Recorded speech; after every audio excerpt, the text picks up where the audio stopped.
truth in this riddle. Is love really just this simple? I can't seem to find my way in this world that never stays.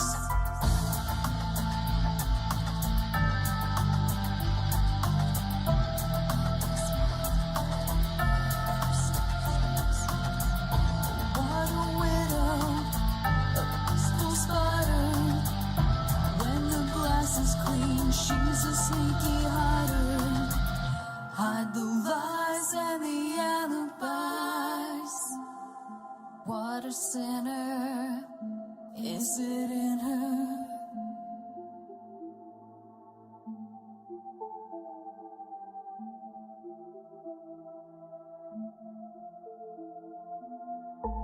Is this real? Just illusion? I'm lost in wonderland of confusion.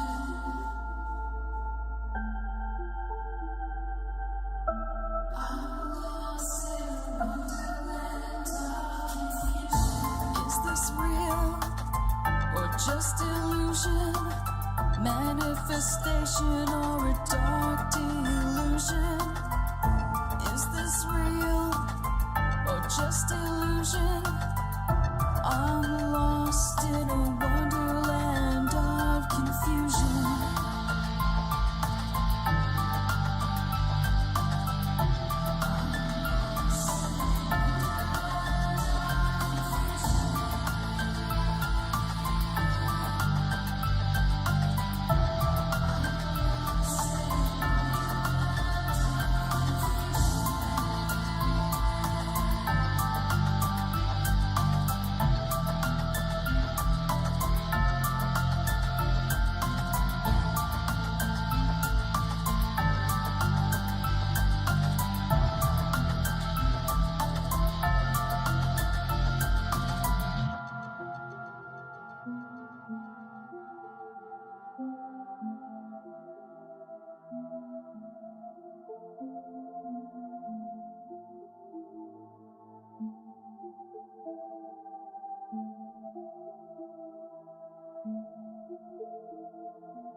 Don't you wish that your weekend was longer than just 2 days?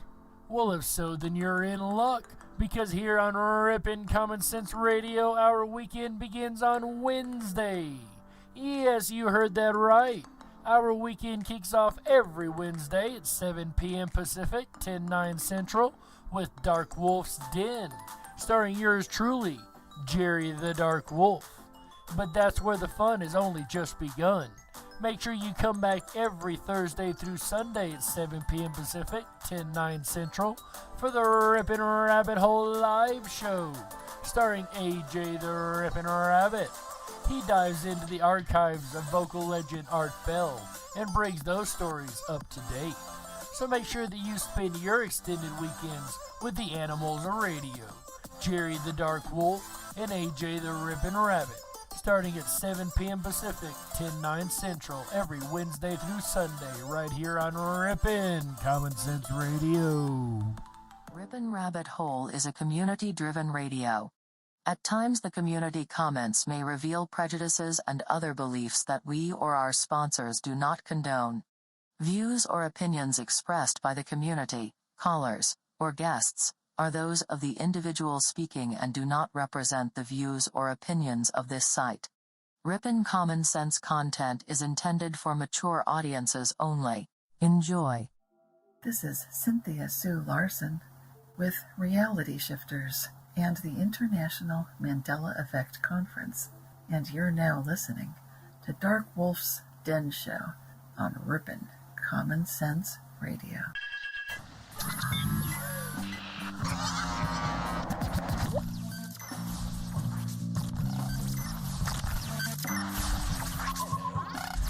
Hello.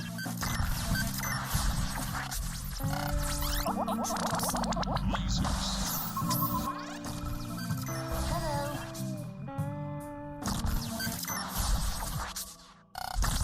This station is now the ultimate power in the universe.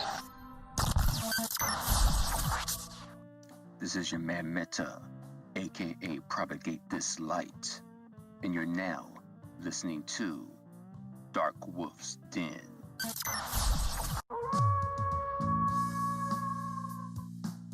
Are ghosts real? We had 1,000 hours of continuous communication with the spirit world. Does time travel actually exist? The laws of physics seem to be compatible with time machines. You know, sometimes I wonder about reincarnation. Don't you? A 4-year-old boy in Adelaide, Australia, has told his parents that he used to be Britain's Princess Diana. What would happen if the world found out that aliens were real? I didn't say disclosure would be easy, but what is the alternative? To establish a space force as the 6th branch of the armed forces. We have so many questions and yet so little time, so to have you here, the pleasure is all mine. Coming to you from a secret mountain cave, hidden deep within the Idaho wilderness. This is the Dark Wolf's Den Show. Now, here is your host, Jerry Hicks.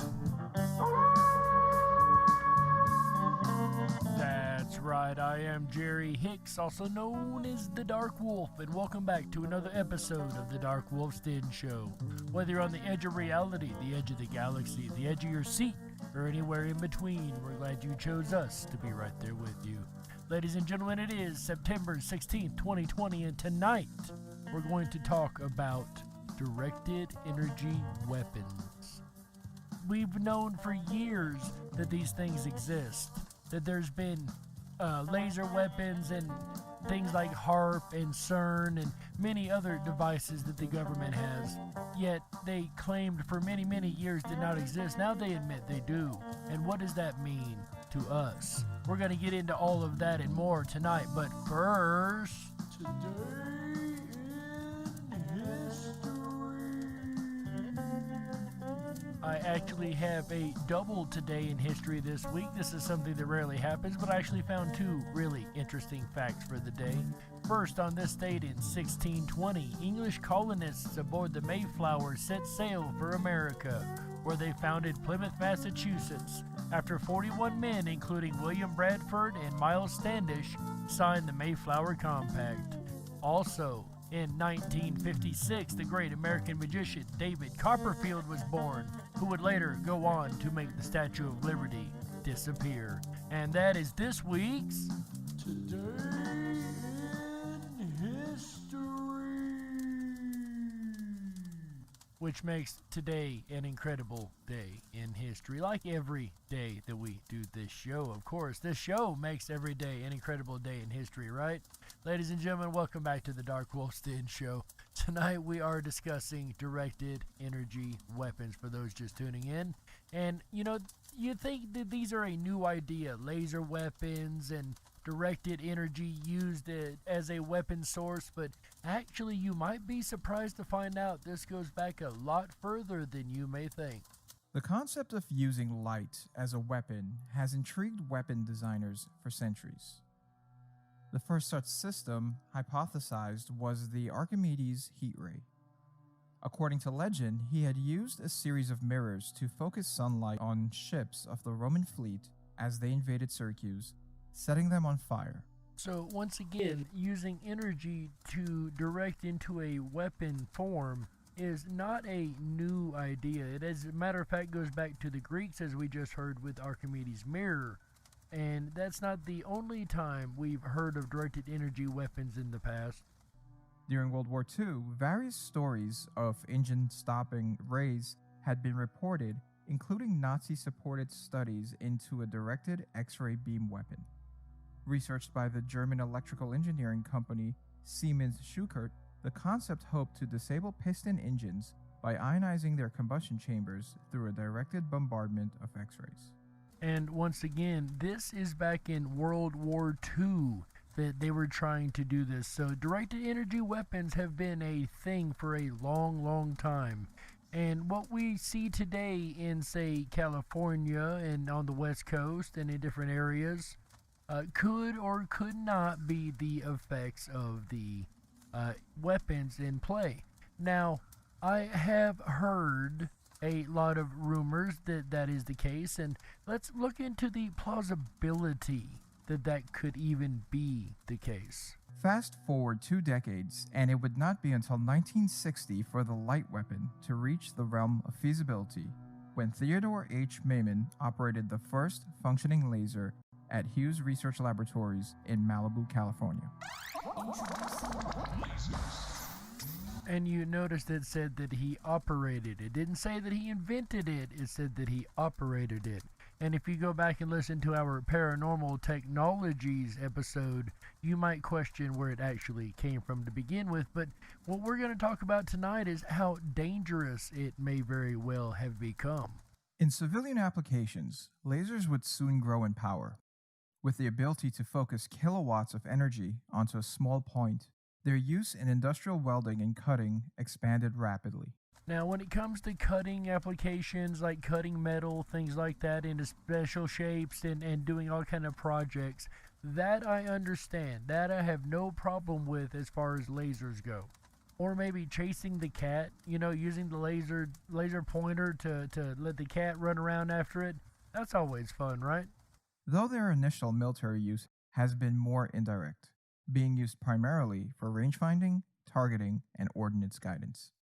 And although those are definitely things that lasers can be used for, it's not the only thing that they can and are used for. The first use of lasers to damage targets directly were laser blinding weapons. These were first used during the Falklands conflict and the 1980s war between Iran and Iraq. Because relatively low energy levels could permanently blind combatants, their use led to the protocol on laser blinding weapons in 1995. And to be clear, these articles only cover the blinding using a laser weapon. Anything else using a laser weapon is fine, you just can't blind the person. These protocols would eventually be adopted by 108 nations by 2018. Lower-powered systems intended to temporarily blind or disorient its target, called dazzlers, are still in use today by both the military and law enforcement. Yeah, one caveat is temporary blindness is okay, it just cannot be permanent blindness. Laser systems that directly use highly focused light as a ranged weapon to damage a target are part of a class of arms known as directed energy weapons, or DEW. And for many, many years, they told us that was all conspiracy, none of that existed, it was all in our heads. The directed energy weapons could not be a thing. Now they are a commonplace thing. Directed energy weapons, guys, are not a conspiracy theory anymore. They are conspiracy fact. Despite huge funding into research efforts, both by the US government and several other nations, to date, no known laser-directed energy weapon has ever been used against military hardware on the battlefield. So the wording he just used is very, very important. There has been no laser weapons deployed in the military on the battlefield. However, that's only speaking in wartime. What about in other places? Does it necessarily have to be on a battlefield, or could it be used for rogue intentions? But we'll get into that later. Shortly after Maiman's discovery, aggressive research immediately led to the gas dynamic CO2 laser in 1968, which accomplished continuous power levels of over 130 kilowatts. By 1980, megawatt beams were achieved by the Mid-Infrared Advanced Chemical Laser, or MIRACLE, making it the most powerful continuous wave laser in the United States at the time. Its original goal was to be able to track and destroy anti-ship cruise missiles, though mixed results from testing did not lead to any functional weapon system. Now here's where I can get on board with laser weapon systems. If it's to defend against missile attacks or to blow up incoming mortars or things like that, I am all for defense purposes. We need to defend our country. We need to have the weapons in such to defend our country.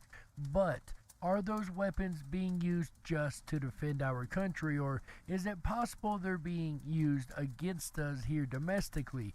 Again, we'll get into more of that in just a little bit. This brings us on to the optical laser systems, which we do know work. These have been in development since the 1960s and range from things like lasers mounted on ships to defend against small high-speed boats, to the Boeing YAL-1A airborne laser testbed. This used a laser which was mounted on the front of a Boeing 747 and was designed to use a megawatt-class chemical oxygen iodine laser to shoot down tactical ballistic missiles which are slower and lower altitude than ICBMs. Which are still in use on some Boeing military jets even today.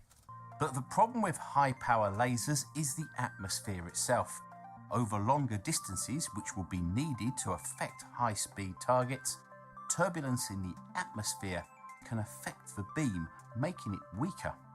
As the power goes beyond about 1 megajoule per cubic centimetre, the laser starts to create plasma in the air, which diffuses and scatters the beam. This is called blooming, and it becomes worse if there are particles in the air, such as fog, smoke, dust, rain, smog, or chemicals deliberately dispersed by an enemy. Could this be the reason that America has been chemtrailing as much as it has? Could it have nothing to do with the weather and perhaps they're trying to stop laser weapon attacks without telling us that's what they're doing? Also, when it comes to wildfires, a lot of people have said that the wildfires in the West have been caused by laser weapons, which if it's initial fires, maybe I can totally see that as plausible if nothing else. However, if it's already fires going on and a lot of smoke in the air, there's probably not going to be a laser causing it, at least from what we know so far. To try and minimize blooming, various techniques can be used, including multiple beams, pulsed lasers, laser beam shaping, phase correction, and adaptive optics. Well, it looks like they've worked around these problems with the smoke in the air or air particle issues, so maybe it very well can be used to continue to light fires, if that is the case. That is speculation, but plausibility is there. But the only place where a laser can be exploited to its fullest extent is where there is no atmosphere to get in the way, and that is in space. Now here's another opportunity, because it's not just airplanes flying over, it's satellites that have been put into orbit, which makes me think once again that we might not be the only power, like America that is, that actually has a satellite with laser weapon technology. I would even dare argue that it's not our government setting the fires if they are being set by laser weapons. I would argue that it's another government trying to slow us down. The Boeing airborne laser was cancelled because it would have needed to have been flying over enemy territory for long periods waiting for the missiles to be launched to be close enough for the laser to be effective. To cover a wide area, a fleet of these will be required in the air 24/7, all being targets for enemy missiles and fighters. And it wasn't as if the laser burned a hole in the missile. All it would do is heat up a portion of the outer skin, which will then weaken it and cause the structure to fail due to the stress of flying through the air. And once again, I am all for uses for protection and defense. Shoot down all the missiles you'd like with lasers, that's fine. But the fact that they heat up when they are used means that they're producing heat onto whatever they're shot at, and producing heat in a tree or on the ground is easily going to cause a lot of issues. So the defense against such a laser could be as simple as a coating that reflects laser light and greatly reduces the heating effect. This idea hasn't entirely been dropped, as it's been suggested that a fleet of UAVs could be fitted with lasers and fly at very high altitudes to achieve a similar purpose. These could be refueled in mid-air to give them extremely long flight durations, allowing them to loiter around until the missiles are launched. Other uses for lasers are handheld guns, which dazzle or temporarily blind troops, and more high-power ones that blind the infrared heat sensors on surface-to-air and air-to-air missiles. This is one of the features of the F-35 as part of its electronic warfare system. But lasers aren't the only platform that could be used as a directed energy weapon. Other methods which have been tested include particle beam weapons, which shoot a beam of high-energy particles, either as ions or neutral particle beams. This method is commonplace in particle accelerators like synchrotrons and cyclotrons, and is also used in places like the Large Hadron Collider at CERN. And of course, in this community and the conspiracy theory community in general, we all know about CERN and the many, many theories surrounding CERN. And could it be a weapon also? Just the fact that it produces the amount of magnetic power that it produces, could it also be used as some type of super weapon? Advanced accelerators can accelerate large, heavy subatomic nuclei like iron or mercury to near light speed. These carry a lot of kinetic energy which is converted into heat when they hit the target material, causing rapid superheating at the surface and ionizing effects at deeper levels, which could damage electronic devices in a missile, for example. In 1989, as part of the Strategic Defense Initiative, a low-power neutral particle beam accelerator was successfully tested in orbit before being returned intact and is now in the National Air and Space Museum. And you might better recognize the Space Defense Initiative as Reagan's Star Wars program. He had a lot of weapons ideas for space and wanted to weaponize space to protect the Earth itself. And something tells me it wasn't from foreign powers that he was trying to protect the Earth from. But I find that very, very interesting that they actually put a particle beam accelerator into orbit in the 80s, I'm assuming, and brought it back down. I don't know if they actually shot it, but one would think if you put a weapon like that up there, you at least took one shot. But that's just an opinion. I have no evidence to back that up. But to date, no weapon using this technology is being deployed, partly because the power supply required and the size of the magnets to make a viable weapon would be too large to make it portable. But we all know that technology has been shrinking in leaps and bounds, so it shouldn't be long, and even I would dare say that today we have the capabilities to build something of that sort. But what have become deployable systems are ones based on high-power microwaves. These have had a controversial history with systems like the active denial system developed by the US military, which are designed to control crowds or provide perimeter security. And I'm sure a lot of you remember a couple years ago, well, about a few years ago now, the military released a video of their new weapon. Was a Humvee with like a great big satellite dish looking thing on top. And it would take microwave wave energy and disperse it into crowds to create heating effects on the body. This was weaponized microwaves is what it was. Directed energy microwave weapon. However, it's the same technology, I guess you would say, the same wavelength, the way I understand it, microwave length, that is used in 5G.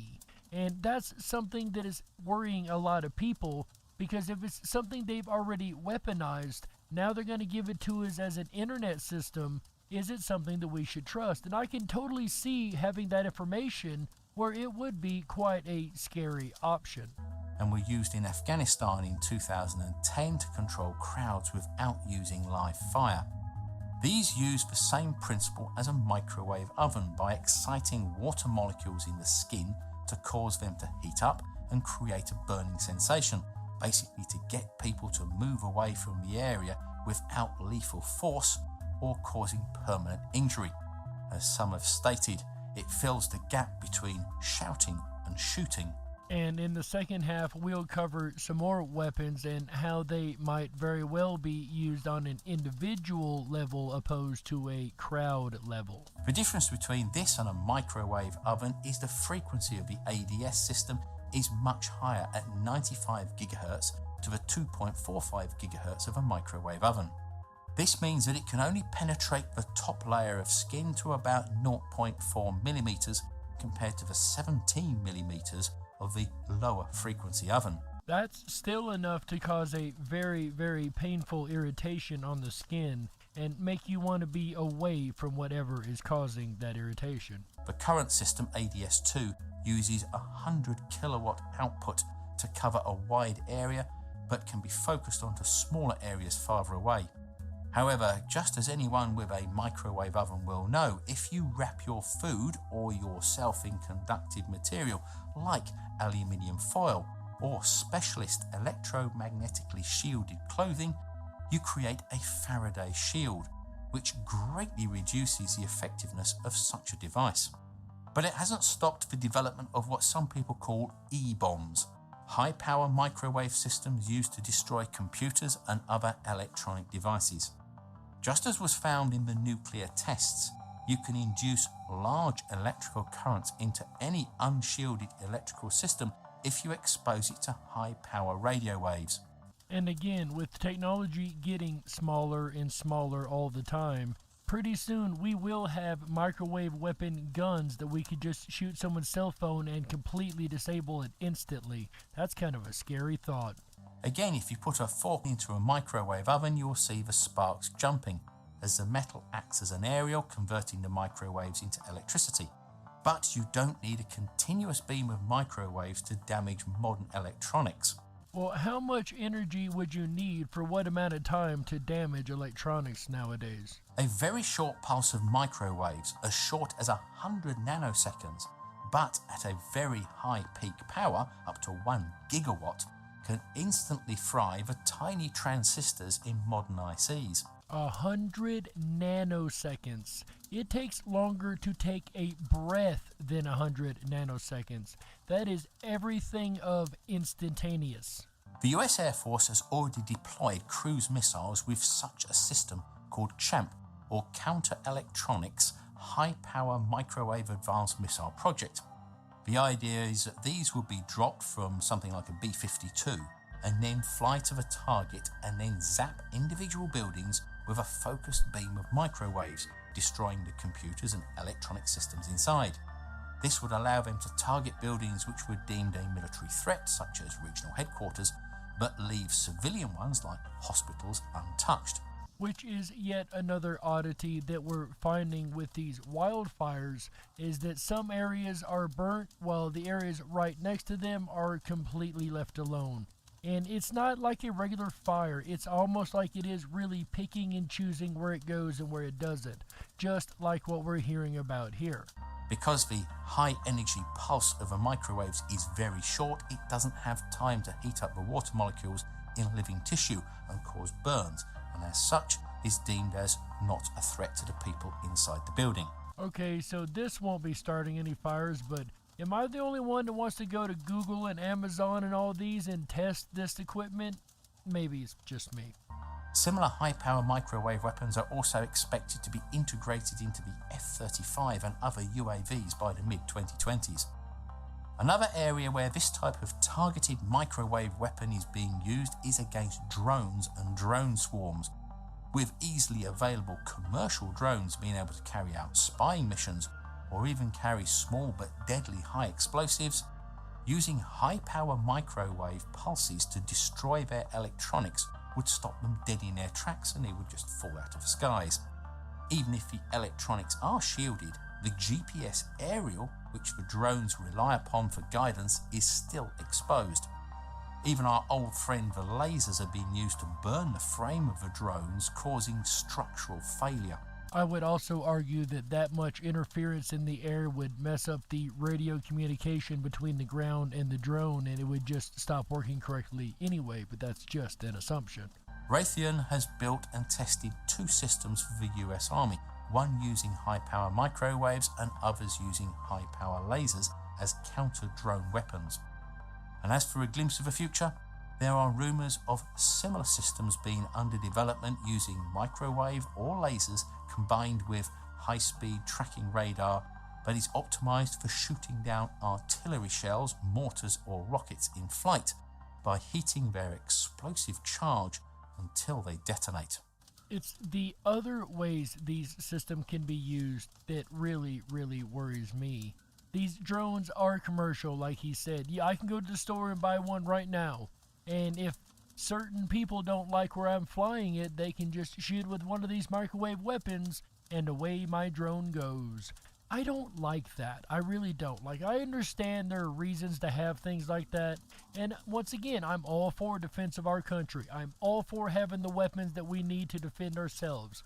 As long as we're using them to defend ourselves and not using them domestically against our own citizens. When it comes to controversial science projects, the High Frequency Active Auroral Research Program, or HAARP, is right up there with the moon landings and chemtrails on the conspiracy hit list. And most of us have heard of HAARP, the directed energy weapon, up in Alaska, and we know that it's been accused of doing weather modification and even mind control and much, much more. But why does it get such a bad rap? What exactly is HAARP? Our buddy Paul here from over at Curious Droid, who you've heard most of tonight's show so far, is going to explain to us a little bit about what HAARP really is. Some of the many reasons why HAARP attracts so much attention comes from the claims of scientifically uninformed theorists that say it can control the weather, set off earthquakes, hurricanes, floods, bring down missiles and planes, disrupt worldwide communications, and influence people's minds and moods. All of which I do believe is possible. And here in a minute, it'll make much more sense why I personally believe that. If that were true, then it would be one of, if not the most powerful pieces of technology on the planet, and hidden behind government and military secrecy. Yet HAARP is unclassified, though it was funded and jointly managed by the US Air Force, US Navy and DARPA. Which isn't actually the full story. For a long time, it was a, quote, conspiracy theory. And the government claimed that it did not exist, and everybody who said it existed was crazy, and they would do nothing of the sort and had no kind of facility that had anything to do with the atmosphere. However, later on, they would turn around and admit not only do they have it, but yeah, they're not going to use it anymore. They can't afford to use it anymore, and would later turn it over to the University of Alaska at Fairbanks, and we'll discuss that here just a little bit more momentarily. But what exactly is the machine known as HAARP? What does it do? What is it for? So what is the purpose of HAARP? Well, its basic remit is to study the ionosphere, its interaction with space weather, and how it affects radio communications here on Earth. And you guys remember the Schumann Resonance show just 2 episodes ago. We talked about how the ionosphere is the top ceiling and the Earth itself is the bottom ceiling, in which the standing wave propagates that creates the Schumann resonance.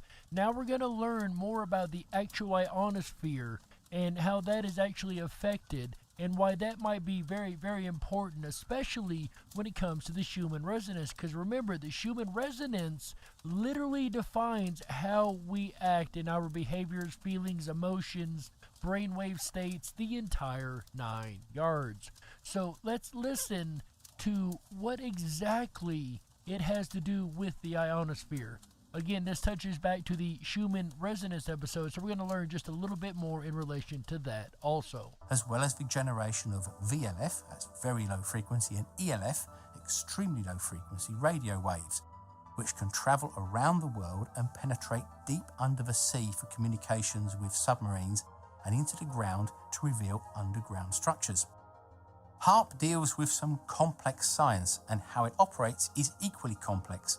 But the basic principle is to try and replicate how the sun affects the upper atmosphere to create the ionosphere, and how it then goes on to affect it. But to do this in a controlled, repeatable way, and of course on a much, much smaller scale. So by their own admittance, they are heating the atmosphere and messing with the ionosphere, which in turn would mess with the Schumann frequency resonance. Now, in order to understand HAARP, we need to know a little about the ionosphere.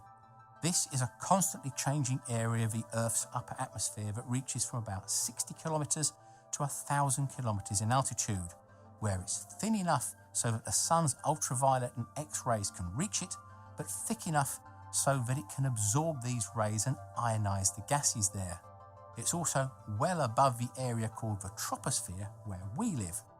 Ionization is the process where high-energy radiation strips away an electron from a neutral atom or molecule and creates a negatively charged electron and a positively charged ion. That's an atom with a missing electron. This process creates a shell of these charged particles around the Earth, which we call the ionosphere. This stripping of the electrons also releases energy in the form of heat and light. This light is called air glow, and is similar to how the auroral lights are formed in the polar regions, but it also makes the night sky everywhere glow very slightly. and you can see this on a dark, clear night with a sensitive camera and sometimes by eye. Normally, in the dense atmosphere near the surface of the Earth, the negative electrons and positive ions would recombine very quickly. But because the gas in the upper atmosphere is much less dense, the particles are much farther apart and remain separated for much longer. With all these free electrons floating around, the high atmosphere becomes conductive, starting at around 60 kilometers, peaking intensity at 300 kilometers, and then by the time it gets to 1,000 kilometers, it's dropped almost to nothing, where the atmosphere becomes too thin and then the vacuum of space takes over. In fact, the ionosphere separates into 3 layers called the D, E and F layer, with D being at the lowest altitude rising up to F at the highest altitude. Because these layers are conductive, they interact with electromagnetic waves like radio broadcasts from the surface. Depending upon their frequency, some radio waves will be absorbed, some will bounce off the electron layer and be reflected, and some will pass right through with little resistance. Which is one reason that the military is still using it to attempt to do over-the-horizon communication. Yes, it is being used by the Fairbanks Alaska University, but who do you think's giving them their grants to actually work? Who's funding them? Of course, the government is, or more so the military, I would say. And they're trying to do over-the-horizon communication, or to be able to communicate instantly from one country to a country on the other side of the world, which currently is not the easiest thing to do. They want to do it without standard means that have been used recently and currently in known times. As these layers are created by the sun's energy, they can change dramatically from day to night, summer to winter, and in fact the lowest D layer only exists in the daytime and completely disappears at night. Which is also another really interesting piece of information. So only certain parts of the Earth have that D layer at any given time when the sun is above them. When the sun goes down, so does that D layer. They're also affected by high solar activity and solar flares, and thus affect radio transmissions similarly. And as we learned in the Schumann resonance episode, the solar flares and solar winds tend to push the ionosphere down closer to the Earth at different times depending the pressure of the winds upon it. To find out why, you have to go back to an area of Alaska before HAARP was constructed and to the oil and gas company Atlantic Richfield, also known as ARCO, and Bernard Eastland. ARCO had the rights to the huge natural gas fields in Alaska's North Slope region, but they were far from their main customers and the cost of liquefying and transporting the gas was prohibitive. What they needed was a customer that would be nearby. Bernard Eastland was an MIT-trained physicist who'd worked at the US Atomic Energy Commission during the 1960s and 70s. He specialized in plasma physics and co-developed the fusion torch, a method of using high-temperature plasma of a nuclear fusion reactor to convert waste materials into reusable elements. So remember, Eastland definitely has the credentials behind him. He's got all the schooling and experience needed to make the claims he's about to make. In the 1980s, Eastland was working for ARCO and became the president of ARCO's Production Technologies International Company in Houston.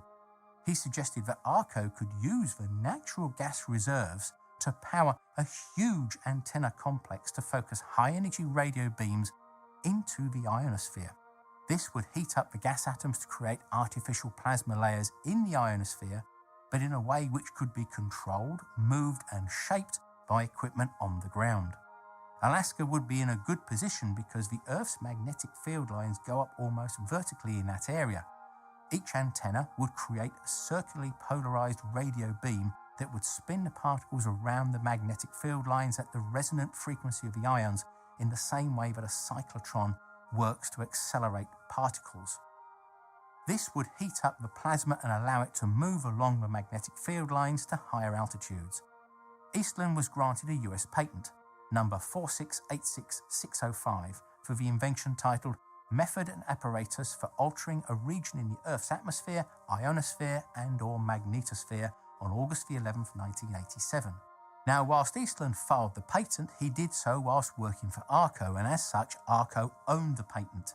Sometime afterwards, Eastland disassociated himself from it and ARCO and set up his own research company. Eastland's patent makes some very interesting, if not technical reading, and some extraordinary claims. Now, once again, let's remember this isn't your average Joe that's making the claims you're about to hear. This is a guy with plenty of experience and education behind him to make said claims. Some of the claims include that it could disrupt communications both around the Earth, but also to and from satellites, missiles, and air and sea craft by randomly modulating areas of the ionosphere which are relied upon to propagate radio signals around the Earth, and thus effectively scramble the signals. Now, back in the late 1950s and early 60s, the US and Soviets exploded nuclear weapons in the magnetosphere high above the Earth. We also have a video on that if you want to see it. This created large amounts of charged particles which were found to travel along the magnetic field lines in a spiral motion and bounce back and forth between the mirror points at their ends at very high speed. Which we heard about just a little bit ago. This created a lot of radio noise that could blind radar systems and was thought at the time could cause the electronics of nuclear missiles to fail. One of the patent claims was that a plasma layer could be created and used to trap some of the plasma particles, which would then oscillate between the new layer and the mirror points on the magnetic field lines to create interference that could have a similar effect to the nuclear tests, but without having to detonate a nuclear device in space.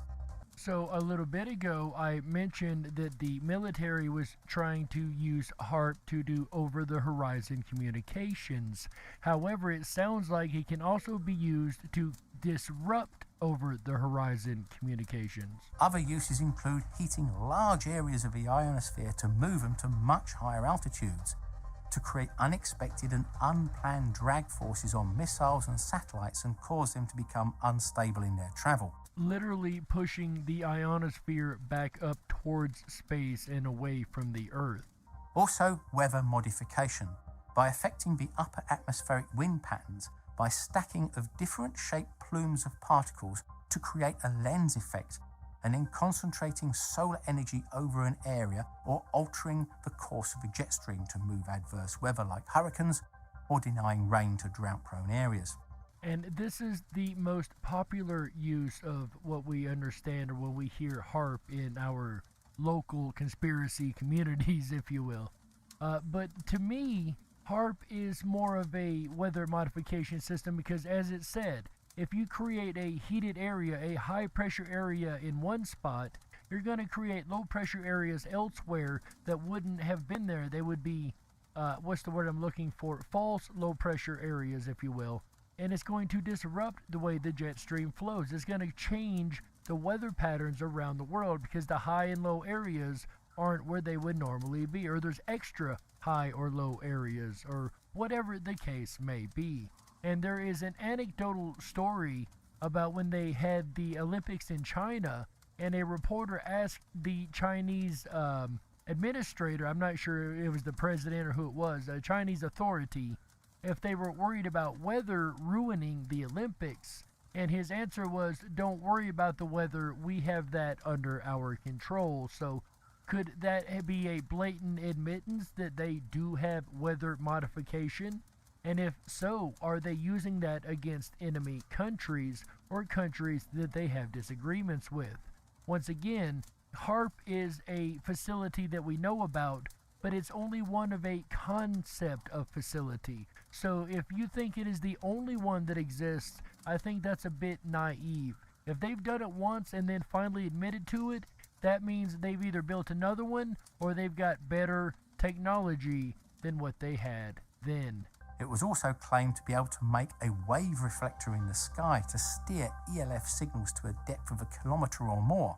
The reflections would then be picked up by a satellite and after processing could reveal hidden structures, a bit like a CAT scan of the Earth.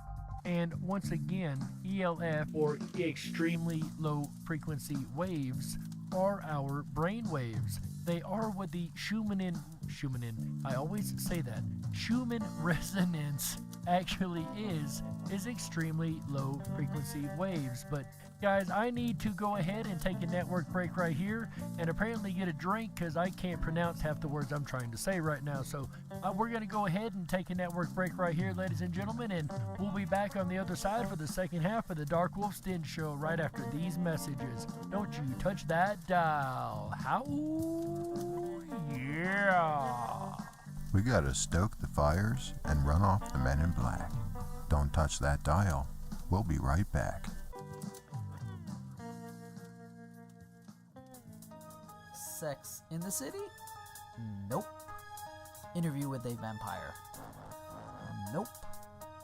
If you build it, they will come? Febreze? Tweeze in the middle? Wrong again. Depends. Nope. Welcome to the Twilight Zone, my friends. A phenomenon known as the Mandela Effect. You may have heard of it. You may want to not neglect unbecoming, awake, and spiritually inclined. So sit back, relax, while I blow your mind. Take the thumb off the cell, stop following the sheep. Down the rabbit hole we go. Are you ready for that leap? The Zapruder film, #JFK. I looked at the footage and I said, what the heck? How come there are 6 people in that dang car? Stretch limo, for me, this was all too bizarre. A glass behind the driver, no way, Jose. I remember in the car, my mind was in total disarray. Trying to make sense of what I was seeing, what I was witnessing. Didn't connect with my inner being. A second woman in the car for me was only the first lady. Do you smell what the rock is cooking? All this seemed kinda shady. Berenstein Bears. Nope. Shazam? Sinbad? Not in this reality. Good lord. An awakening. Was it all a revelation? The naysayers and skeptics call it confabulation. They say you misremembered and call us bat crazy. Did you smoke a doobie? Maybe that's why it's a little bit hazy. Unless you experience it, you'll never know. But enough of that. On with this Mandela Effect flow. Mandela Effect in the house. What in the world happened to Ed McMahon? In this reality, Publishers Clearinghouse was not a fan. Never the spokesperson, but we remember it clear as day. McMahon holding that check while the winner yelled out, yay! American Family Publishers, never heard of them until now. This Mandela Effect has me raising the people's eyebrow. So many theories on what it could be. Have you ever heard of CERN and the LHC? Luke, I am your father. Nope. Sally Fields? Nope, wrong again. That stands for the Large Hadron Collider. I thought I would mention. You know, the machine that opens up portals into different dimensions? You're probably thinking that this is all science fiction, but you gotta think outside the box and have no restrictions. Alternate realities and parallel dimensions. Okay, I get some of your apprehensions. Could this all be a spiritual evolution? Cause the human race has grown tired of this toxic pollution. Mandela Effect in the house. No, I'm not going crazy. Some people, they just don't understand. That's just the way it is. You know? Stay strong, my friends. That's just the way it is. Dolly has no braces? Are you serious? Good lord. Joel Osteen. Oh wait, Joel Osteen. So what the heck happened to the owl? Oh my gosh. Oh, this is definitely the Twilight Zone. This is crazy. Oh yeah, we have officially kicked off the weekend. If you're enjoying the Dark Wolf's Den Show Directed Energy Weapons, please make sure to thumb up that video, hit that subscribe button, and ring that bell. You'll get our notifications every time we go live. We're here every Wednesday, Thursday, Friday, and Saturday night, including Sundays, ending out the weekends for you. The very best in common sense radio, the Ripon Rabbit Hole. A big shout out to Cynthia Sue Larson, Earth Daughter, My Life, CSFL Champion, Gunsight 1, Terry Taggart, Made in Texas, for all of you participating in tonight's show. Did you like that Mandela Effect rap? from Juanito. I agree with you, Earth Daughter. I think that it needs a video. Perhaps that's coming. Coming up tomorrow night, I'm going to take a break. I'm not going to be on air tomorrow night. Instead, I'm passing the night over to Jerry, who is more than equipped to keep you entertained with a fantastic subject. And tomorrow night, he is going to deal, again, with Flight of the Ancients. I'm curious to see. But unfortunately, I have a previous commitment, something that I have to do, but I'll return Friday night with a look at forgetfulness. Are you forgetful? Or should we all just remember? Perhaps. That's Friday, starting at 7 p.m. Pacific, 10/9 Central. Then Saturday night, we'll look at psychosis. What exactly is psychosis and what creates it? What levels of psychosis are more severe than others? And how can we prevent creating the psychosis within ourselves? And then we'll end out the weekend together Sunday night with Holographic Universe, an audience suggested topic. We're going to take a look at the possibility that quantum physics opens up the door with quantum computing to the reality of holographic universe. It's going to be a fantastic weekend here on the Ripon Rabbit Hole. I can tell you this much. Alva Yoder, JoJo's, great to see you. We have had so much fun over there in the Backstage VIP lounge this week. It doesn't matter when I go in there.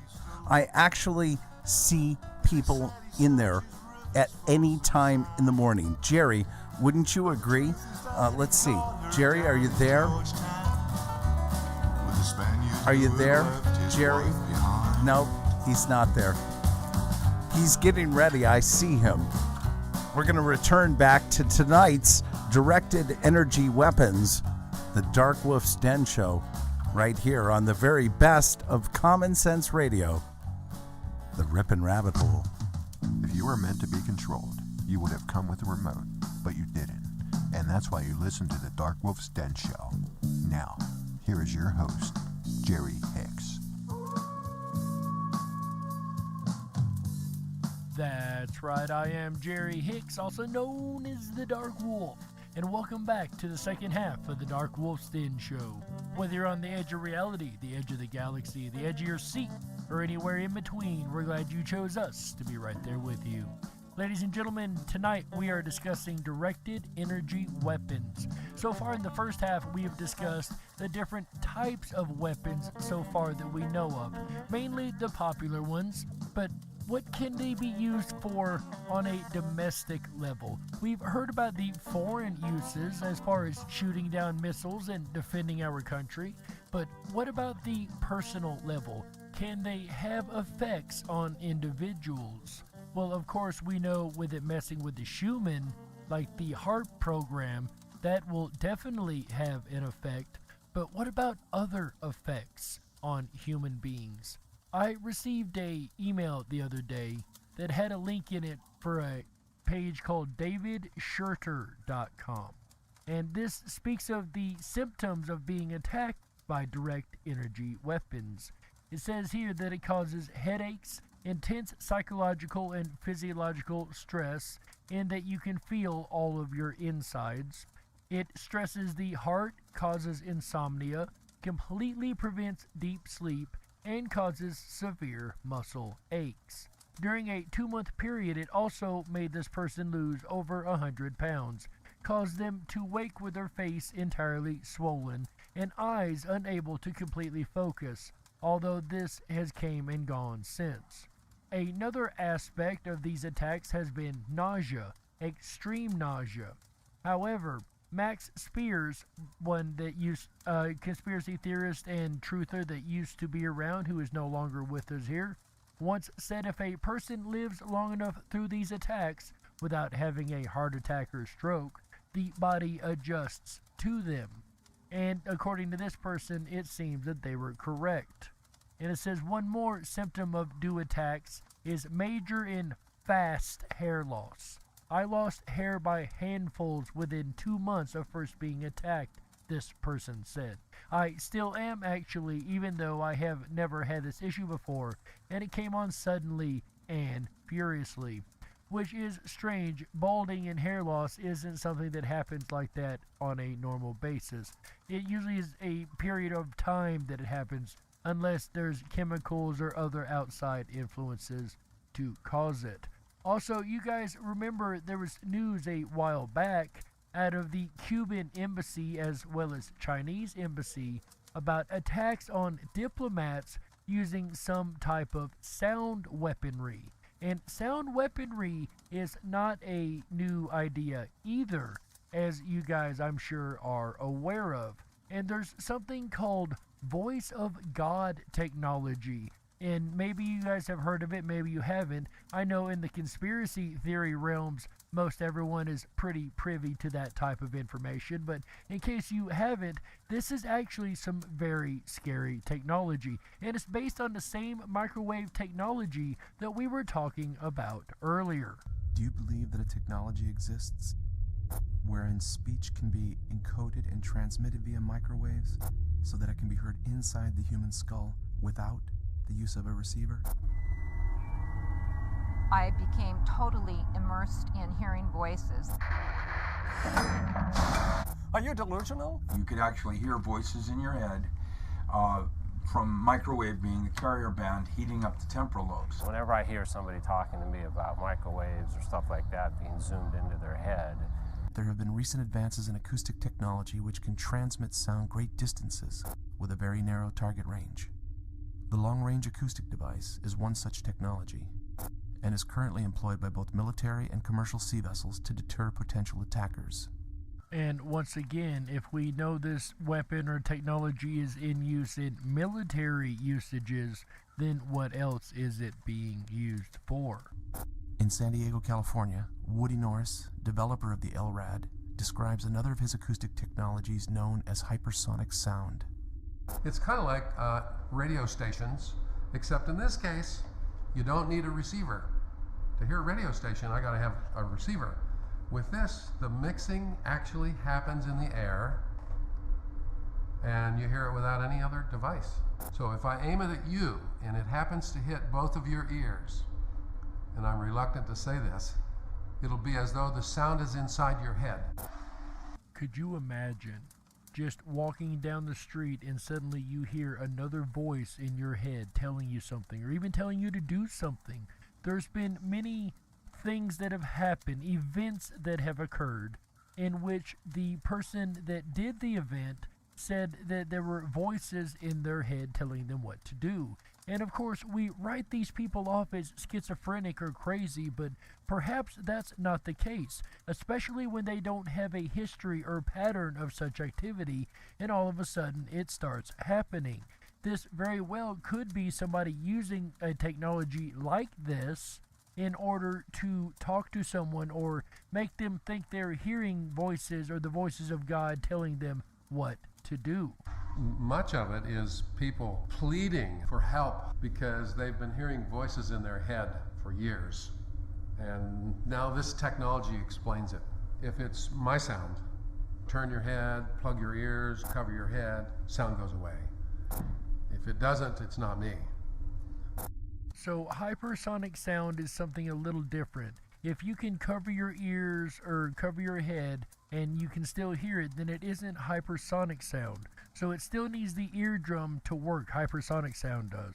Hypersonic sound is perceived through the external ear of the subject, and therefore cannot be classified as V2K, the military acronym for voice-to-skull technology, which relies on a scientifically documented phenomenon known as the microwave auditory effect.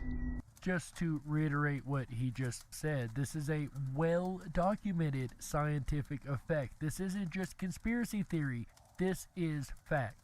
The observation of the phenomena came way back during the Second World War, and the radar operators, accidentally noticed that when they stand in front of the radar, sometimes they can hear clicks in their head, somebody by the name of Alan Fry, who had talked to some of the radar operators based on their report, and he conducted a very simple laboratory experiment.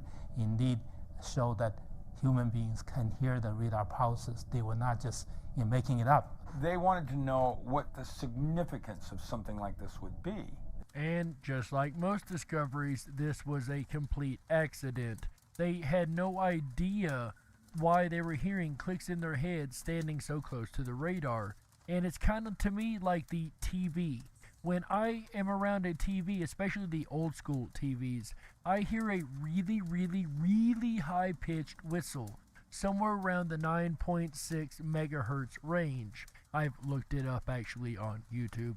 And a lot of women in the early days of television reported hearing this loud whistle. Apparently most men can hear it, and these old wolf ears are very, very sensitive to that particular frequency. It's also the frequency that I hear in my head 24/7. Or my ears, I should say. I have that loud ringing in the ears, and sometimes it gets louder, sometimes it's softer, but in general, it's at 9.6 megahertz. Again, I have tested this against the tones on YouTube. If man had another sensory motor input, and of course, the possibilities are staggering. Like you have another sense like sight, only you're not using it. What do you think that would imply? It means you're walking around being blind to something that's constantly giving you inputs, but you're not aware of it. Well, the first implication on that would be a weapon. And of course, as we know, the military has a very simple philosophy. Everything must look like a nail because the only tool they have are hammers, or in this case, weapons, so everything must look like an enemy, and everything must be weaponized that can be weaponized, at least in the military perspectives. As a matter of fact, J.R.R. Oppenheimer, the father of atomic energy, the guy that figured out how to split the atom and create the atomic bomb later on, said that he would have never figured it out if he knew that it was going to be militarized and weaponized like it was and killed the amount of people that it did. And he actually personally felt responsible for that. When the bomb went off in Nagasaki, he was quoted as saying, "I am become death," which is a quote directly from the Bhagavad Gita, I believe. There was some concerns because the American embassy in Moscow was reported to have been bombarded by microwaves. So the speculation was that are they trying to gather intelligence, or are they trying to actually mess with the brains of the embassy personnel? So there was some experiments being conducted. Of course, then they were involved in some other things which I'm not involved in, which are classified in nature. And once again, we remember the reports of diplomats from Cuba and I believe China that were reporting sicknesses and illnesses based on weapons used on them at the embassy in which they were at the time. And it makes you wonder if these weapons really were something from other governments testing out directed energy weapons on diplomats or trying to influence them in one way or the other. Inventors successfully encoded speech and transmitted it via microwaves. The subject of the experiment, Dr. Joseph C. Sharp, was able to hear the spoken words for 1 through 10, and the results were published in the Journal of the American Psychological Association, which can be found online. And while Dr. Sharp verified these results during a personal interview with the filmmakers, he declined to have his voice or image recorded, stating that the technology was still too controversial. In ordinary sound perception, sound that goes into the ear canal gets amplified by the small bones in the middle ear and then gets to the inner ear where the cochlea resides, and in the cochlea is converted to electrical impulse. But fundamentally, the physical phenomena that enables it is mechanical movement of particles. So the mechanical wave transmitted by the bones of the middle ear gets converted at the inner ear into the electrical impulses. But in the case of a microwave auditory effect, is the source is electromagnetic. So if you expose the biological tissue to a pulse of microwave energy, the tissue expands and induces a vibration. Instead of going through the middle ear, the microwave-induced vibration gets propagated to the inner ear directly, and at the inner ear is converted to electrical impulses again. And in this case, and the vibration in the human tissue, if the tissue is the head, for example, will fall within the auditory range of a human subject. And again, not only is the technology plausible, it's actually been tested and used multiple times, as well as journal articles written about it in mainstream publications. So it's not to say that these cannot be used on an individual level. And there are a group of people called targeted individuals who say that that very much is happening, and they've been targeted out by different associations or alphabet agencies and are under attack by these agencies. You guys remember before I've spoken of the case of Paul Benowitz, and I think this is a classic case of target individuals before they had the extreme weaponry. My commander, told me, well, there's this guy, Special Agent Doty, and you got to be careful because, he kind of, made the impression I got was, he had kind of made the Air Force a little nervous. Maybe they didn't say, egg on their face or anything, but they were just very cautious. The main reason that we in the UFO field recognize the name Richard Doty is that a man named Paul Benowitz, a self-made man, a very successful businessman, was systematically driven insane, wound up in an insane asylum, under treatment for a long time, lost his business, had to turn it over to his family, and was destroyed by the efforts of Richard Doty. You hear about the ones that something goes wrong. You hear about the ones where there's an unfortunate incident, or in some cases they're failures. It was unfortunate what happened to Mr. Benowitz, but they were supposed to protect something and they did their job. The Paul Benowitz case is an early example of gang stalking and targeted individual. They didn't use a gang this time, I wouldn't say. It was more just one person, Mr. Richard Doty, who is very disliked amongst the UFO crowd, of course, for obvious reasons. But anyway, moving along, the directed energy weapons are definitely being used for very, very bad reasons.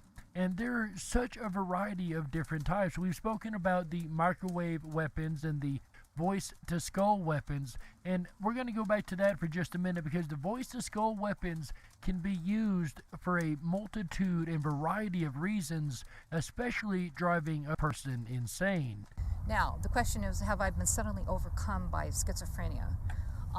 My answer to that is that I have been forced on medication for the past 4 years, and not once have any of my voices stopped. Which is another good way to drive a targeted individual insane, is to put them on medications they don't need, or even antipsychotics when they don't have psychosis effects, or if they're psychosis effects like hearing voices, maybe it's not attributed to a psychosis at all.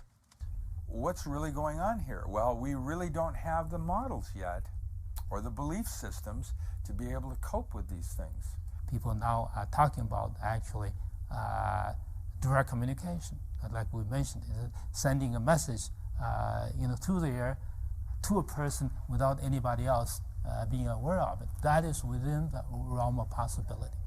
Not even possibility, not even plausibility, but it actually does exist. And once again, you remember earlier it was stated that there are actual journal articles published about it in the mainstream scientific journals. If medication does not stop these voices, and these people have, and the victims or your clients have a plausible story. This is like another sensory motor input that man has not yet learned how to use. Of course, you could, as I say, if you have a high enough power system, you can have a group of people subjected to the same type of a phenomena. Perhaps a group of people that you would like to control into a state of chaos in order to get them to go out and do craziness in the streets and things that they would not normally be a part of? I don't know. It looks and sounds a lot like things we've kind of seen in our recent news articles around our country. There's all kinds of applications there, you know, in terms of making someone think they're crazy.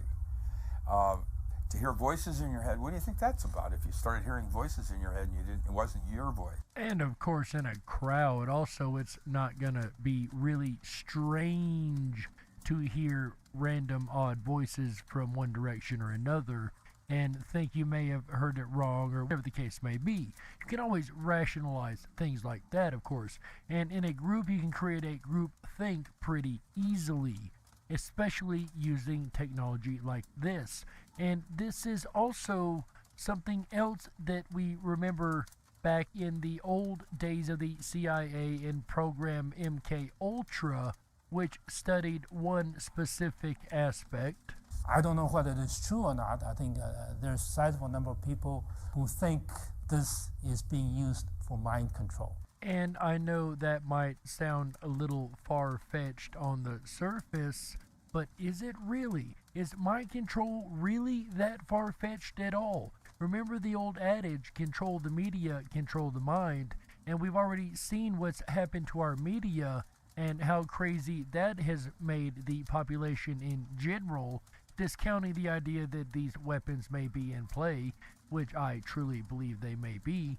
But if you're able to, if you're able to control a person's behavior based on different things, whether it be gang stalking or weapons or whatever usage way you may be doing it, there's still a system of mind control here, controlling one's thoughts, controlling one's ability to make free choices, or at least guiding these choices in a way that you want as the perpetrator. Of course, this reminds me of the magician's choice, or, you know, you're given two options, both of which are rigged, or three options, or whatever the case may be. And of course, this sounds like the same thing. Whoever is perpetrating this against the targeted individual, rigging the game to where they already know the decisions that are going to be made by that individual, because they're pretty much controlling them, controlling their mind, their behavior. Mind control is right at the top of the list. That obviously is what everybody would like to do, is control everybody's opinion on something, right? And of course, politicians or people up for any type of election would definitely want to control the public's opinion of what is going on, as well as any authority figure, all the way down to the mayoral level and local level. It doesn't even have to be on a national level. But all of these industries and politics and all the different, think of the industries that would love to control your opinion, whether they want you to buy their product or not buy their competitor's product. There's so many uses for technology like this against the common person that it's actually quite scary. I think if somebody who wants to do it, there is the potential. And we all know if the potential's there, then the potential to abuse it is also there. Is that going to convince you? Not necessarily, but it will convince me. That convinces me. No, I do not think that I was just suddenly overcome mysteriously by voices, just out of the blue. Again, you have a person here who has never had a schizophrenic or any type of reason to think they've had an episode like that, or would have any traumatic or problems emotionally or anything else whatsoever, has never had voices in their head, in other words, has never experienced anything like that, just all of a sudden had onset psychosis. I don't know, that's a little strange. Dr. Persinger is saying is that virtually any mental state can be artificially injected into a human brain from an exterior source. The most frightening thing is that the means for doing this already exists in a fully operational form on a worldwide basis. Quote, the power levels for these amplitudes are similar to those associated with the signals generated globally by radio and communication system. Within the last 2 decades, a potential has emerged which was improbable, but which is now marginally feasible. This potential is the technical capability to influence directly the major portion of the approximately 6 billion brains of the human species by generating neural information within a physical medium within which all members of the species are immersed." Unquote. And we all know that we are in an electronic soup 24/7 of radio waves and many other frequency waves around us at all times. Think about that. If you're listening to a radio station like this one, all the other radio stations are also in the airwaves. You just haven't tuned into it with your device, but you're still surrounded by these frequency waves. And we also are carrying around devices in our pockets. Almost all, if not all of us, carry around devices in our pockets every day, 24/7. Most of us are glued to these devices, and we're giving them everything they need. Whether it's information on what we buy and where we're buying it, or how we're buying it, information on our habits, what we like to play, whatever the case may be, we're giving them information 24/7 to use against us. But what's even more disturbing is it is a two-way routing device. Your cell phone both has incoming and outgoing information, which is incoming and outgoing frequencies. These frequencies can be manipulated, and you would never be none the wiser. Your emotions being manipulated, you becoming suddenly angry or emotionally unstable, or even hearing voices in your head. Perhaps it could just need nothing more than the power of a cell phone and the right frequencies in order to do it. Dr. Persinger's message, minus the jargon, is that the entire human race can be controlled through the use of electromagnetic influence piggyback on television and radio networks or other technological means. And once again, just think of the electronic soup around us at all times. And most of people listening to this own a TV and upgraded appliances and all the Alexas and all these different devices, Siri and Google Home, all the devices around your house, all the different electronic frequencies, and just the soup is just that much more increased. And again, if they're two-way transmission devices, what does it take to manipulate it or send the frequency they want in order to manipulate you right through that TV or that radio or that cell phone, or whatever the case may be? Even though he is retired, Colonel John B. Alexander still works today at Los Alamos National Laboratory in a capacity that is not clearly defined, as does NSA General Michael Aquino. Both personalities have extensive study in the application of non-lethal, extremely low-frequency weapons in attacking the populations and armed forces of enemy nations. Which even, once again, brings into the ethics question of attacking innocent populations. Of the armies, I get attacking foreign armies and foreign bases, things like that. War is war. I don't like it, but I get it. But the civilian populations, the innocents, if you will, should not have anything done to them. And I think it's wrong to use any type of technology like that against an innocent population, whether it be foreign or domestic. However, the question is, have they used it domestically? Whether these terrible weapons that were supposed to have been turned against our implacable enemies have instead been turned against our very own people is difficult to prove given the nature of the weapons involved. And how would you collect data on or evidence on something like this when it deals with mental psychologies and frequencies, and there's no way to prove anything at that point because the frequencies can easily be turned off or changed immediately, and it can look as if nothing has happened to begin with.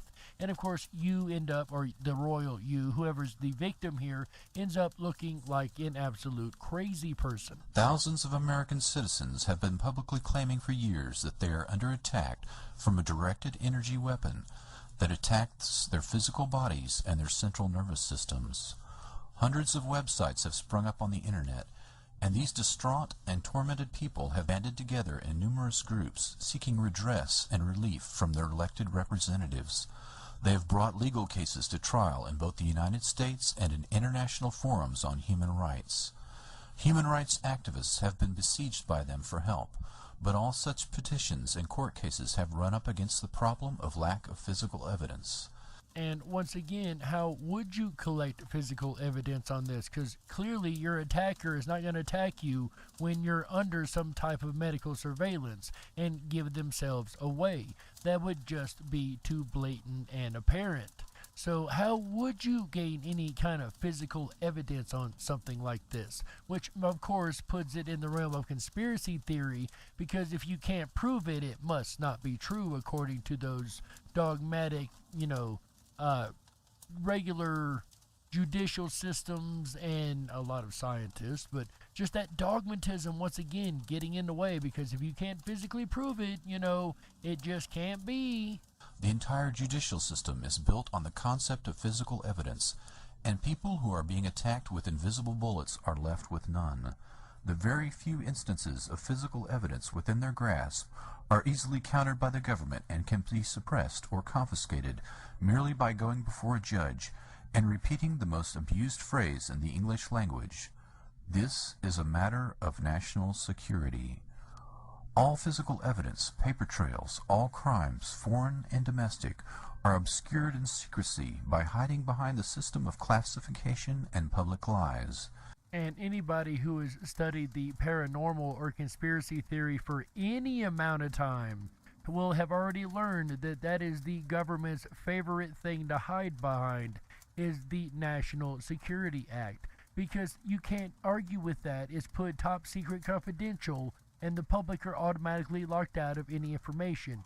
Even FOIA requests are denied for classified information, which, again, I understand some classification for some information, but this is one way that it can be easily abused and used to cover up different things that are going on within this system. It must be remembered that the human radiation experiments began in 1943 and became public knowledge only when the government allowed it to be released to the public in 1995. 52 years later, the truth finally comes out. And this is not the first time. The United States has a precedent for doing things behind the citizens' backs and then later admitting to it. We heard earlier with HARP, they swore up and down for years that the conspiracy theorists, once again, were wrong, and yet again, the conspiracy theorists were spot on, and they had to admit that not only it existed, but it's a real thing, and they turned it over to the Alaskan University. So, it's not one, but many conspiracy theories that have been proved true time and time again. So when you hear things like this, you have to really keep an open mind, because remember, our government's a lot more secretive and underhanded than we ever give them credit for. And this was ostensibly to exonerate the guilty parties and to placate the victims. It is with this in mind that you should look at the extensive circumstantial evidence. The U.S. government has a long history of experimenting on human beings, not just the radiation studies, but many different programs of experimentation on unknowing and unwilling human beings. And once again, that gets into a whole bag of ethics problems, but that aside, the government really does have a history of experimenting, doing what it wants, claiming nothing's going on, don't look over here, look over there, and then years and years later, in the case we just heard 52 years later, the truth finally comes out, and it's too late to do anything about it because most of the victims have already passed away at that point anyway. In every instance, these conspiracies were carried out more or less in public for decades without serious challenge.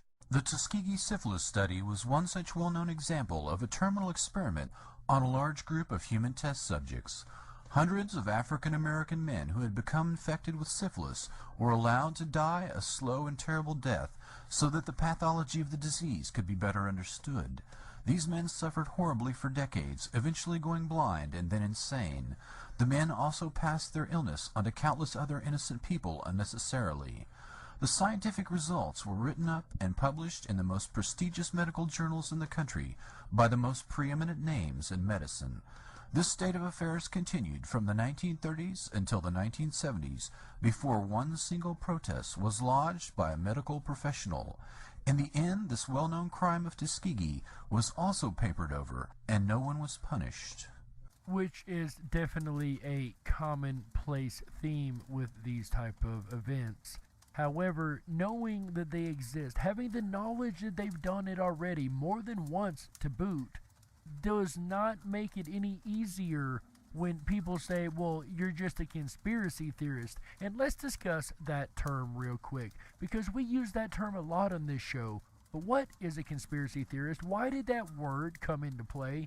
Well, actually, the reason conspiracy theorist is a word is because the government needed a way to discredit people who were telling the truth about something they didn't want out, which was the JFK assassination. Because the people or the citizens had a different point of view or different theory than the official narrative or official line, then if you did not agree with that official narrative, then you were a conspiracy theorist. And of course, then the news gives it a bad name and ridicules and laughs at anybody who's a conspiracy theorist. And it's just given this dogmatic stigma.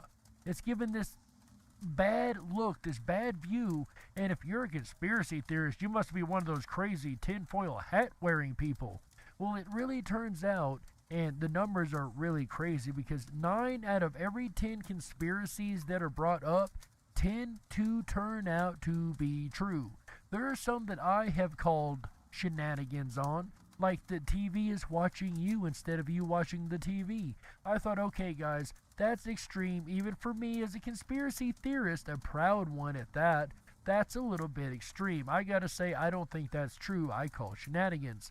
Then a couple years later, Julian Assange comes out with the information proving that the TV really is watching you. That is one time I had to eat shoe leather big time, but it just goes to prove even the wildest and craziest sounding conspiracies can turn out to be very much more than true. And tonight we've heard about directed energy weapons, which once again were conspiracy theories. HAARP was a conspiracy theory, and both times the conspiracy theorists and conspiracy theories ended up being spot on and absolutely correct. So what do you guys think? Do you think there are directed energy weapons being used against people? Do you think they're being used to control the population and make people do whatever they want them to do? I don't know. I think that it's possible. We've showed tonight that the weapons exist and it's very plausible. But in the end, ladies and gentlemen, it comes down to what you think. And as always, ladies and gentlemen, you be the judge.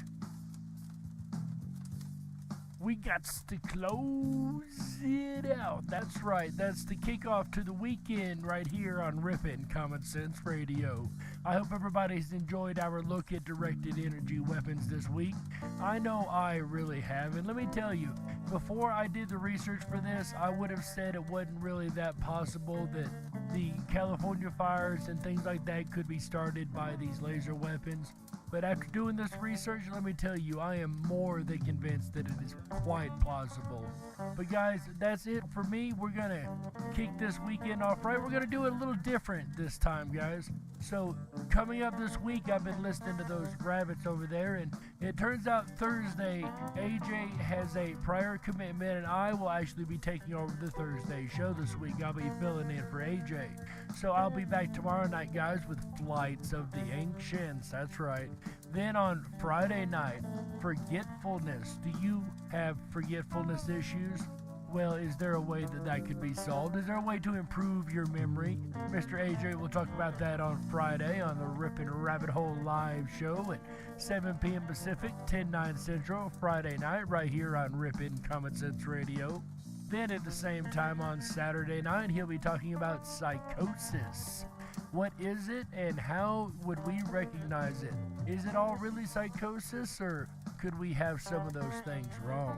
Then on Sunday, he'll be talking about the holographic universe, guys. This is a weekend you do not want to miss, full of topics you also do not want to miss. Guys, that's it for me. I'm going to go over to the 24/7 Backstage Lounge where I like to hang out. You can go hang out with me. It's really easy to do. Just go over to the riponrabbithole.com. That is RIPONRABBITHOLE.com. BackstageLounge.com. Over there, you're going to find the 24/7 Backstage Lounge tab. Click it. It's going to take you to a new page. Scroll about halfway down that page till you find the VIP Backstage Lounge entrance. Go ahead and click on that. It's going to ask you to okay your microphone and camera, but you can turn those off when you get in the room, and that will not be an issue at all. You can sit there and text, chat with us. We have a couple friends that go over there and do just that every week, or every night actually, so I look forward to seeing you guys over there. We're going to have a blast because for you guys the conversation's in here, but for the Ripon Rabbits the conversation is just beginning. Ladies and gentlemen, once again, on behalf of Walt House, Chick, Michael Musco, AJ, the Ripon Common Sense Radio team, and everybody involved in making this show, I want to say thank you, and we will see you again tomorrow night right here on Ripon Common Sense Radio. The weekend started, guys. Let's do this. Oh, yeah.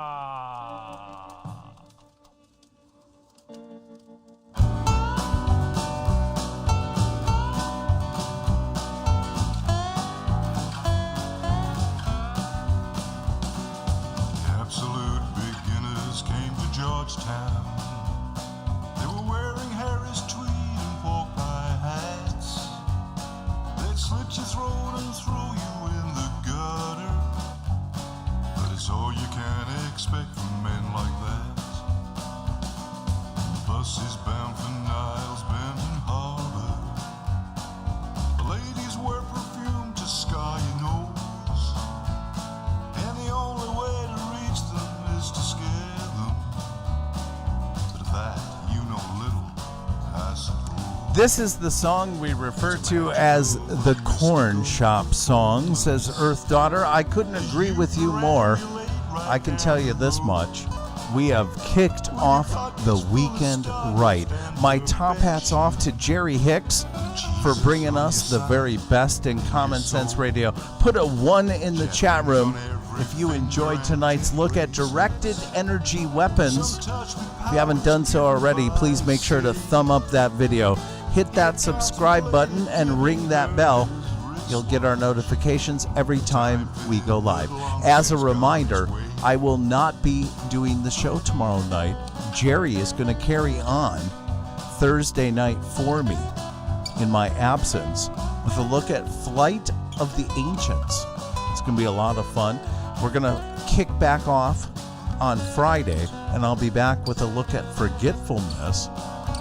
Are you forgetful, or do you remember, and what's the difference between the two?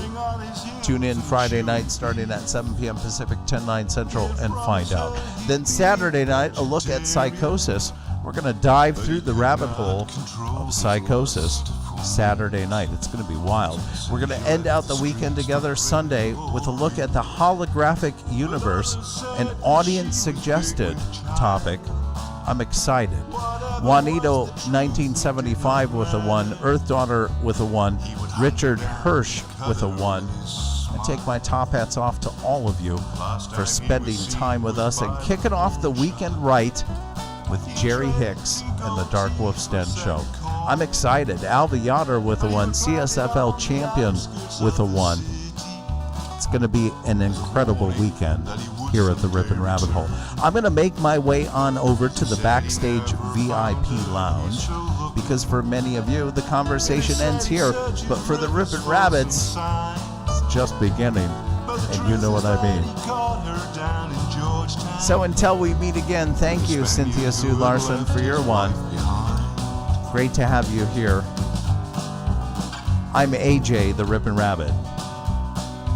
Take care of yourselves and each other. Good night.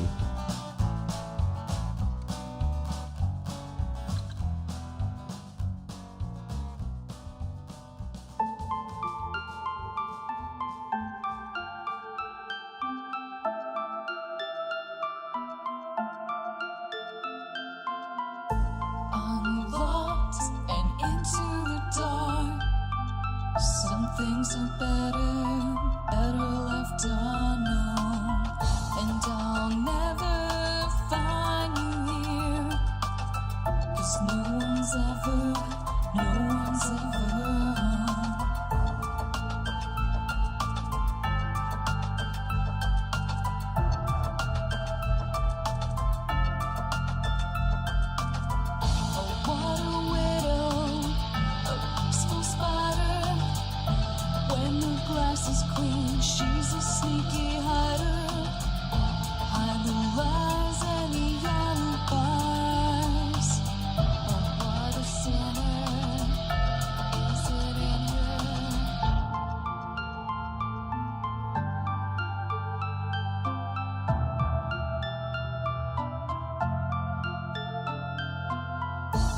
what's the truth in this riddle?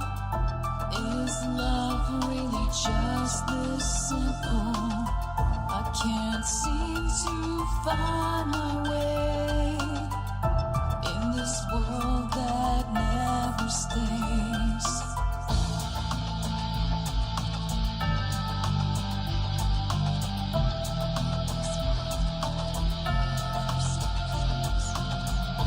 What a widow, a peaceful spider. When the glass is clean, she's a sneaky hider. Hide the lies and the alibis. What a sinner is it in her?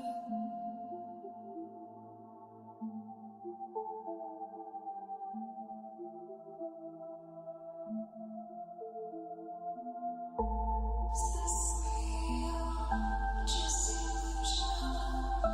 I'm lost in wonderland of confusion.